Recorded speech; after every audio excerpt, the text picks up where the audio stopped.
Bien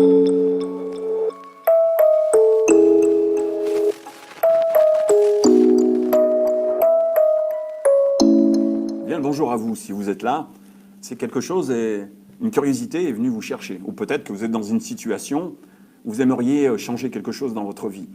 Une confrontation entre ce que vous êtes et ce qu'on vous demande d'être. La problématique dans cette société, c'est que les règles du jeu sont complètement imposées par des croyances, ces valeurs culturelles, sociétaires ou peut-être parentales qui vous a mis sur un chemin qui ne vous convient pas. Alors, au départ, ça ne nous dérange pas beaucoup, et puis petit à petit, plus le temps avance et plus on se pose des questions. Vous savez exactement ce que vous ne désirez plus. Mais il est toujours difficile de définir qu'est-ce qu'on désire. Alors, avant de définir un objectif déterminé, il est bon de faire le point, de faire des liens entre ce que vous êtes, ce que vous faites, ce que vous êtes, ce que vous ne faites pas, ce que vous êtes et ce que vous désirez. Une question que je pose souvent au bureau, aux personnes qui ne savent pas exactement ce qu'ils désirent, c'est imaginez, vous êtes allongé, vous êtes sur votre lit de mort, il vous reste quelques minutes à vivre.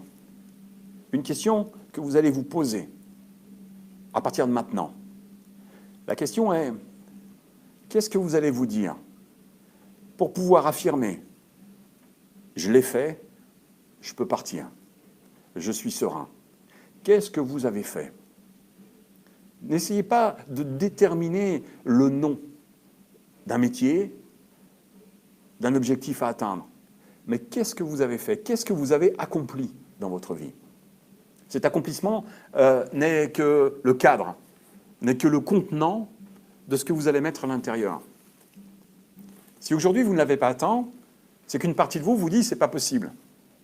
On vous l'avait peut-être enfoui même à l'intérieur de vous. Enfoui par des obligations. Nous avons tous des obligations. Mais ces obligations, un jour, vont disparaître. Et vous allez laisser ressurgir une partie de vous qui n'a toujours pas atteint ce qu'elle désire. Alors demandez-vous, quelles sont vos croyances aujourd'hui qui vous empêchent de l'avoir atteint? Est-ce que c'est des croyances héréditaires, en vous disant que vous n'êtes pas capable de, que vous n'êtes pas fait pour? Ou est-ce que c'est des croyances sociétaires, d'obligations, de moyens? Je n'ai pas les moyens financiers, je n'ai pas les moyens physiques, je n'ai pas les moyens intellectuels. Imaginez que toutes ces croyances n'existent pas. Qu'est-ce que vous feriez? Qui vous seriez exactement? Comment est-ce que vous vous leveriez le matin avec cette envie de manger cette journée chaque instant? Posez-vous les bonnes questions. Imaginez que peut-être vous ne soyez pas dans ce métier, que vous n'ayez pas ce salaire, ou vous en ayez un autre.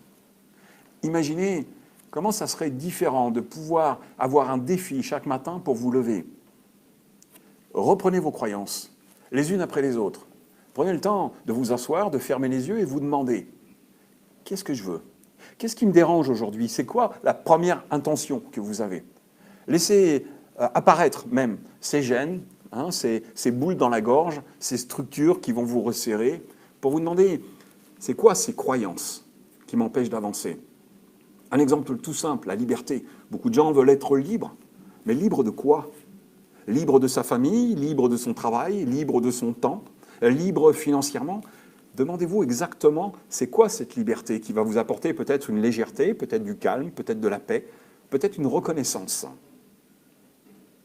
Alors prenez un papier et un crayon.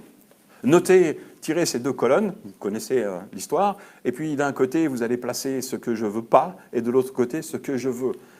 Ne définissez pas exactement au mot à mot ce que vous désirez, juste une sensation, une première impression, un premier sentiment.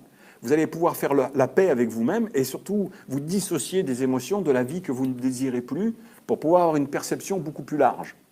L'auto-hypnose aide beaucoup, de fermer les yeux, de prendre quelques respirations, sans attente, sans aucun jugement, et de parler à une partie à l'intérieur. Ne vous parlez pas en « je », mais plutôt en « qu'est-ce que tu veux ? Comment tu pourrais m'aider ? Donne-moi cette impression qui va me permettre de percevoir ce que je désire. » Vous allez vous rendre compte que petit à petit, les choses vont commencer à se structurer. Le fait d'y penser, de s'arrêter peut-être que 5 minutes, 10 minutes, pourquoi pas une demi-heure, voire 1 heure par jour, de vous réassocier à vous-même et de parler à toutes ces parties à l'intérieur de vous. 2% de votre vie appartient à votre conscience, ce cortex frontal, gauche en général, qui vous permet de rationaliser, de créer, comme un architecte. Mais les 98% qui restent ne sont que des automatismes que vous avez inculqués, que vous avez appris, que vous avez intégrés par des ancrages tout le temps, tout le reste de votre vie, depuis que vous êtes tout petit. Ce que vous ont montré les autres appartient aux autres, c'est leur vérité qui se la garde. Vous avez votre vérité. Ils ont raison dans leur connaissance, mais vous aussi, vous avez raison dans ce que vous désirez. Quand on était petit, je vais parler de ma génération, d'un temps que les moins de 20 ans ne peuvent pas connaître. Ah, cette chanson même, je pense que vous la connaissez tous. Les garçons voulaient être policiers et les filles voulaient être institutrices. Une idée, une croyance qui était devenue sociétaire. Aujourd'hui, beaucoup de choses ont changé. Alors pour cette première vidéo, il va être important que vous vous souveniez peut-être de 2, 3, voire 4 souvenirs. Des souvenirs que vous pouvez détailler sur votre papier, des souvenirs qui vous mettaient confortablement dans une sérénité, dans un calme, dans une confiance et surtout dans une pulsion d'atteindre quelque chose. Notez-les, simplement, définissez-les, rappelez-vous ce souvenir-là. Et par la suite, faites des liens. Et des liens avec ce que, enfant, vous pensiez, c'est souvent des métaphores, c'est une idée générale. Et puis, comment est-ce que vous pourriez faire des liens avec ce que vous désirez aujourd'hui, avec vos connaissances, avec la société. Tout est possible, tout est transférable. Beaucoup disent qu'ils ne sont bons qu'à faire que ça. Mais ce que ça a une grande importance. Ce que ça est un ensemble de protocoles qui vous donnent une expertise. Une personne qui aime s'occuper des autres et qui est travailleur social. Ce travailleur social a une faculté à écouter les autres, à faire des liens, à connaître les protocoles, à faire passer un message. Ce message, ce fonctionnement, ce protocole est encore une fois un contenant. Le contenu, c'est son travail de travailleur social. Maintenant, imaginez que vous enlevez, vous déplacez cette stratégie dans un autre métier, où vous allez pouvoir aussi écouter les autres, pouvoir les accompagner, avoir des protocoles pour pouvoir les accompagner. Vous pourriez être un thérapeute qui aura la connaissance du fonctionnement du cerveau, et puis toute la connaissance émotionnelle. Un dirigeant-manager a l'habitude de manager des équipes. Manager une équipe dans un métier particulier, c'est exactement le même protocole pour diriger dans un autre métier. Pour ceux qui me connaissent, vous savez que la restauration a été mon métier pendant plus de 30 ans. Beaucoup de cuisiniers, de serveurs disent « je suis bon qu'à ça, je suis incapable de faire autre chose ». C'est ce qu'ils croient. Travailler en restauration, c'est être proactif, c'est être rapide, c'est être organisé, c'est avoir l'intention vers les autres. Ça regroupe un ensemble de métiers absolument incroyables. Demandez-vous, quelle est votre spécialité? Quelle est votre identité? Et n'attendez pas. Quand je suis arrivé au Québec, il y a un peu plus de 8 ans, beaucoup d'amis français me disaient « si j'avais 10 ans de moins, je ferais la même chose que toi ». C'était il y a 8 ans. Aujourd'hui, quand je les ai au téléphone, ils me redisent la même chose. 8 ans s'est écoulé.